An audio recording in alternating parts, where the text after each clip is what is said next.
Hello. काल मी एक session घेतलं. 24 वर्षाचा मुलगा होता.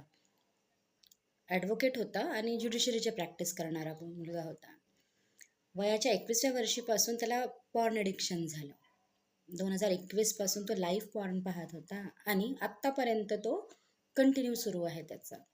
लाईव्ह डेटिंग ॲप्स जे आहेत त्याच्यामध्ये त्याने मागच्या 4 ते 5 महिन्यामध्ये कमीत कमी 50,000 ते 60,000 रुपये खर्च केले. तर त्याचा कन्सर्न असा होता माझ्याकडे, की त्याला ही सवय सोडायची आहे. त्याचा पैसा जातो आहे, त्याचा वेळ जातो आहे. तो ज्युडिशरीचा अभ्यास करतो आहे, त्याच्यात तो फोकस करत नाही आहे. त्याला क्विट करायची आहे ही सवय, त्याला निघायचं आहे या सवयीमधून.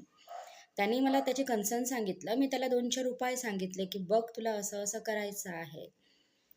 तर तो म्हणाले आणि महत्त्वाचं म्हणजे की ही गोष्ट अशी आहे ना, की एकाएकी नाही सुटत या सवयी. मी तुम्हाला आज सांगितलं, की असं करा तर सुटून जाईल, असं होत नाहीच कुठेच. कोणत्याही गोष्टीला प्रत्येकी एक वेळ द्यावा लागतो सगळा. एकाएकी कुठल्याही गोष्टी होत नाही. हळू-हळू, हळू-हळू त्या गोष्टी होत जातात. तर त्याला मी तेवढंच सांगितलं आणि त्याला मी ते पण सांगितलं, की बघ तुला जर सवय सोडायची आहे, तू जर स्वतः तयार असशील तर ते होईल. माझ्या सांगण्याने किंवा माझ्या बोलण्याने ते होणार नाही. मी ज्या प्रॅक्टिसेस तुला सांगितलेल्या आहेत त्या तुला फॉलो करायच्या आहेत. तुझं रुटीन चेंज करायचं आहे. मग तू हळू याच्यातून निघू शकतो. एकत्रितरित्या तू इथून निघू शकत नाही.